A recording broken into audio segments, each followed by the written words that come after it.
তো বন্ধুরা, শীতকাল তো আমাদের প্রায় চলেই এসেছে। এখন কিন্তু আমরা প্রত্যেকের বাড়িতেই এমন কিছু হোম অ্যাপ্লায়েন্স ব্যবহার করে থাকি যেটা আমরা সারা বছরে কোনো সময় ব্যবহার করি না, একমাত্র শীতকালেতেই কিন্তু আমরা সেই সমস্ত হোম অ্যাপ্লায়েন্সগুলো ইউজ করে থাকি। যেমন আছে টেবিল হিটার, তারপর হচ্ছে গিজার, হ্যাঁ, তারপর হচ্ছে রুম হিটার। এই সমস্ত হোম অ্যাপ্লায়েন্সগুলো কিন্তু আমরা শীতকালেই ব্যবহার করি। কিন্তু কোন হোম অ্যাপ্লায়েন্সের জন্য কত এর তার ব্যবহার করতে হবে সেটা যদি আমরা সঠিকভাবে না জেনে থাকি, সে বিষয়ে যদি আমাদের কোনো জ্ঞান না থেকে থাকে, তাহলে সেই সমস্ত হোম অ্যাপ্লায়েন্সগুলোকেও কিন্তু আমরা শর্ট সার্কিট হওয়ার হাত থেকে বাঁচাতে পারবো না, অথবা আমাদের যে কেবেলের মধ্যে দিয়ে সাপ্লাই আসছে সেই কেবেলগুলোকেও কিন্তু আমরা বাঁচাতে পারবো না। দীর্ঘমেয়াদী সময় পর্যন্ত কিন্তু আমরা সেগুলোকে ব্যবহার করতে পারবো না। এই ভিডিওর মধ্যে দিয়ে আমরা শিখবো যে কত কেবেলের জন্য কোন লোড ব্যবহার করা যাবে, কত এর কেবল হলে আমরা কত ওয়াটের লোড সেই কেবলের সঙ্গে কানেকশন করতে পারি বা সংযোগ করতে পারি।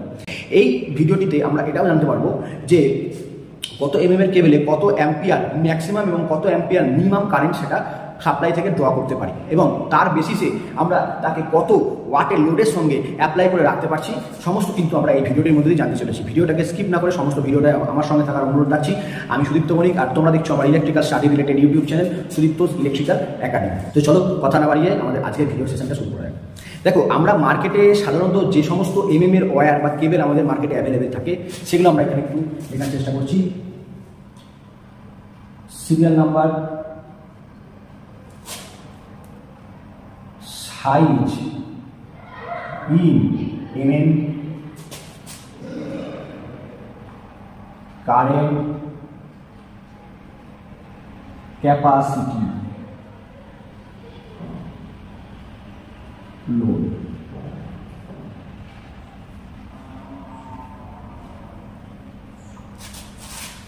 আমরা এখানে একটা ছক বানিয়ে দিয়েছি।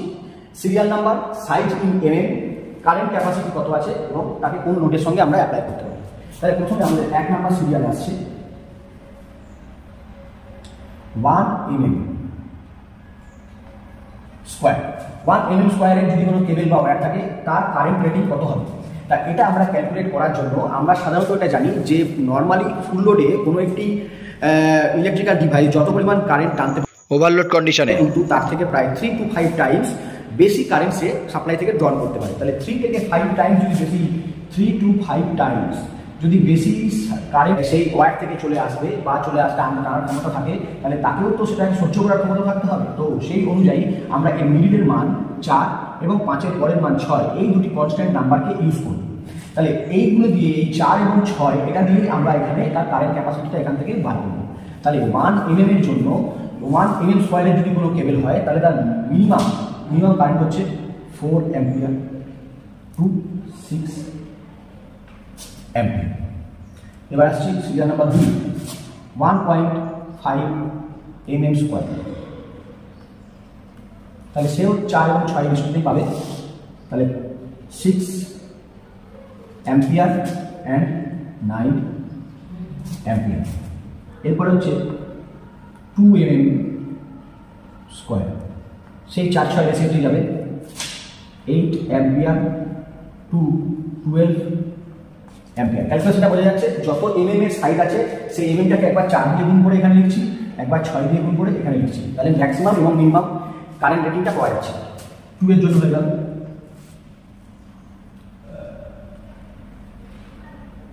4 mm স্কোয়ার, 4-6 রেসিপি পাবে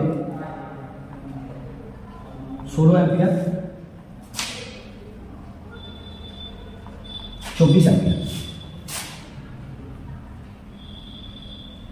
6 mm স্কোয়ার, 4-6 রেসিপি পাবে 24 অ্যাম্পিয়ার টু 36 অ্যাম্পিয়ার, 24 অ্যাম্পিয়ার এবং 36 অ্যাম্পিয়ার। লাস্ট আসছি 10 mm স্কোয়ার, সেই 4-6 রেসিপি পাবে 40 অ্যাম্পিয়ার টু 60 অ্যাম্পিয়ার। এবার আমরা যে অ্যাম্পিয়ার রেটিংগুলো পেলাম তার কারেসপন্ডিং কত পরিমাণ লোড আমরা এখানে অ্যাপ্লাই করতে পারবো, তাহলে তার ম্যাক্সিমাম মিনিমাম লোড আমরা পাবো। তাহলে ম্যাক্সিমাম, আর এটা হচ্ছে ফার্স্টে মিনিমামটা লিখছি, মিনিমাম ম্যাক্সিমাম। তাহলে সাপ্লাই ভোল্টেজ কত আমাদের 220 ভোল্ট, 700। তাহলে 4 দিয়ে 220কে গুণ করো। আমরা এখানে ক্যালসিয়াম ইউজ করছি টাইম সেভ করার জন্য। 4 × 220 880 ওয়াট থেকে 6 × 220 1320 ওয়াট পর্যন্ত আমরা ইউজ করতে পারি। তারপরে 1320 ওয়াট টু 1980 ওয়াট, 1760 ওয়াট থেকে 26400 ওয়াট। ক্যালকুলেশনটা বোঝা যাচ্ছে? 220 দিয়ে মাল্টিপ্লাই করছি, কারণ আমরা ওয়াট ইকুয়ালস টু জানি কি, watt equals to V into I, এবং cos phi থাকে। আমরা এখানে cos phi টাকে নেগলিজেবল ধরে আমরা এটাকে লিখে নিচ্ছি আমাদের কাজের সুবিধার জন্য। এবার 16 × 220 3520 ওয়াট থেকে 5280 ওয়াট। এবার 5281 ওয়াট থেকে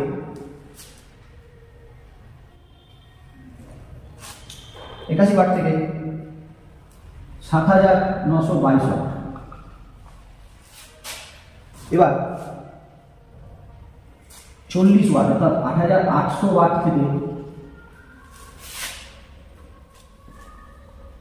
1300 ওয়াট পর্যন্ত আমরা ব্যবহার করতে পারি। তাহলে এবার তোমরা স্ক্রিনে একটা চার্ট দেখতে পাচ্ছ, বিভিন্ন ধরনের হোম অ্যাপ্লায়েন্স যেগুলো আছে সেই হোম অ্যাপ্লায়েন্সের হিসাবে তার অ্যাভারেজ লোড ইন ওয়াটস দেওয়া আছে। তাহলে যেমন একটা সিলিং ফ্যানের ক্ষেত্রে আমাদের ওয়াটেজ 10 ওয়াট থেকে 100 ওয়াট পর্যন্ত হতে পারে। তাহলে আমরা ধরে নিচ্ছি যে এটার একটা স্ট্যান্ডার্ড মাপ হচ্ছে 60 ওয়াট। তাহলে 60 ওয়াট চালানোর জন্য আমরা সাধারণত 1 mm স্কোয়ারের যে ওয়্যার আছে বা কেবল আছে সেটা আমরা কিন্তু ব্যবহার করতে পারি।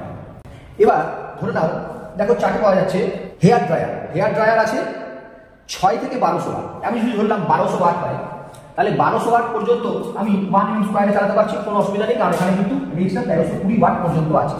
1320 ওয়াটের অ্যাভাব 1320 ওয়াট থেকে কেমন হচ্ছে ইলেকট্রিক রেঞ্জ 240 ভোল্টে চলছে 1320 থেকে 2600। তাহলে 1320 থেকে 2600, তার মানে এই রেঞ্জটার মধ্যে পড়ছে 1320 থেকে 2600। তার মানে সেটাকে আমরা 1 mm স্কোয়ার দিয়েও চালাতে পারি, আবার 2 mm স্কোয়ার দিয়েও কিন্তু চালাতে পারি। 2 mm স্কোয়ার দিয়ে চালানোটাই আমাদের বেটার হয়। এরপর ধরে নাও যেমন হচ্ছে হিটার হচ্ছে 840 থেকে 1440। তাহলে হিটারকে তুমি কিন্তু কখনোই 1440 ওয়াটটাকে 1320 ওয়াটের রেঞ্জে তুমি আনতে পারবে না, কারণ এটা 1 mm স্কোয়ার। তাহলে হিটারের জন্য কিন্তু আমরা সবসময় 1.5 mm স্কোয়ারের তারই ইউজ করবো। এছাড়া ধরো রেফ্রিজারেটর 240 থেকে 60 ওয়াট, মানে ফ্রিজ বাড়িতে যেগুলো ইউজ করি, 240 থেকে 60 ওয়াট, 240 থেকে 600 ওয়াট, 240 থেকে 600 ওয়াটের মধ্যে যদি হয়, তাহলে সবগুলোকে কিন্তু আমরা 1 mm স্কোয়ারের সঙ্গে কানেকশন করে রাখতে পারি। মাইক্রোওভেন 480 থেকে 1200 ওয়াট, তাহলে 480 থেকে 1200 ওয়াট, সেখানে কিন্তু আমরা 1 mm স্কোয়ার ব্যবহার করতে পারি।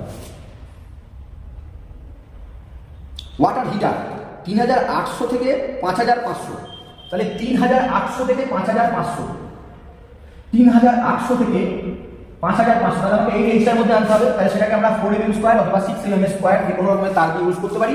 তবে 4 mm দিয়ে ইউজ করলেই ভালো হবে। 6 mm তার দিয়ে যদি আমরা ইউজ করি, মানে যেখানে আমার ওয়াটেজের পরিমাণ ম্যাক্সিমামের থেকে অনেক বেশি আছে, রেঞ্জটা আমরা অনেক বেশি পাচ্ছি, সে জায়গায় যদি আমরা 4 mm এর জায়গায় 6 mm স্কোয়ার তার ইউজ করি, তাহলে আমাদের কপার লস হবে। অর্থাৎ কপারটা যেটা আমরা ব্যবহার করছি সেটা আমাদের ওয়েস্টেজ হচ্ছে, অতটা কপার আমাদের দরকার নেই, তবুও আমরা সেই কপারটা ব্যবহার করছি।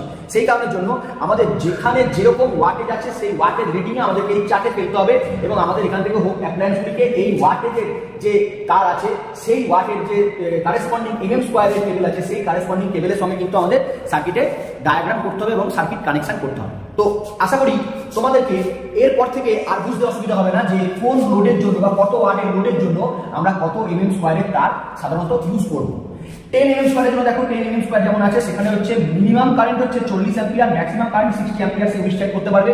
তাহলে 8800 অর্থাৎ 8 কিলোওয়াট থেকে শুরু করে 13 কিলোওয়াট পর্যন্ত কোনো রেঞ্জের লোডকে কিন্তু আমরা সেই 10 mm স্কোয়ার যে কেবল আছে তার সঙ্গে কিন্তু আমরা কানেকশন করে রাখতে পারি। তো ভিডিওটা যদি তোমাদের কাছে ইনফরমেটিভ লেগে থাকে, ভিডিওটা থেকে যদি তোমরা কিছু শিখে রাখতে পারো, তাহলে ভিডিওটাকে অবশ্যই লাইক এবং শেয়ার করতে ভুলো না। এইরকম আরও interesting electrical study related videos বাংলায় উপলব্ধি করার জন্য অবশ্যই আমার চ্যানেলটাকে সাবস্ক্রাইব করে পাশে থাকা বেল আইকনটি প্রেস করে দাও। নোটিফিকেশন সবার আগে পেয়ে যাওয়ার জন্য। দেখা হচ্ছে এর পরের দিন, ততক্ষণ পর্যন্ত সকলেই ভালো থাকবেন, সুস্থ থাকবেন এবং সকলকে ভালো রাখবেন। নমস্কার।